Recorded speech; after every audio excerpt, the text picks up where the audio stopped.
આદિપુરની એક્સલિયર model હાઈસ્કૂલના પ્રિન્સિપાલના 4 દશકાના પ્રદાન બદલ તેમને સન્માન કરવા માટેના એક કાર્યક્રમનું આયોજન કરવામાં આવ્યું હતું. મોટી સંખ્યામાં આગેવાનો, નાયકના પરિવારના સભ્યો, વિદ્યાર્થીઓ, વાલીગણ ખાસ ઉપસ્થિત રહ્યા હતા.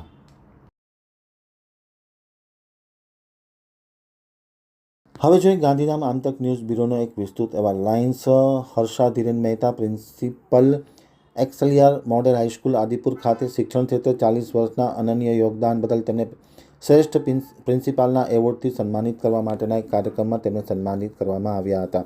રાજકોટ મુકામે આ કાર્યક્રમનું આયોજન કરવામાં આવ્યું હતું. માત્ર શિક્ષણ ક્ષેત્રે નહીં પરંતુ સમગ્ર લાયન્સ ક્ષેત્રે તેમની ખૂબ ઉમદા કામગીરી રહી હતી જેને લઈને તેમને શ્રેષ્ઠ પ્રિન્સિપાલનો એવોર્ડ એનાયત કરવામાં આવ્યો હતો. આદિપુર ખાતે સ્કૂલના વિદ્યાર્થીઓ, શિક્ષકગણ અને વાલી દ્વારા તેમની કાર્યનિષ્ઠા, નેતૃત્વ, શૈક્ષણિક દ્રષ્ટિ અને વિદ્યાર્થીઓ પ્રત્યેની સમર્પણના ભાવને આ અભિવાદન સમારોહમાં બિરદાવી તેમનું વિશેષ સન્માન કરવામાં આવ્યું હતું.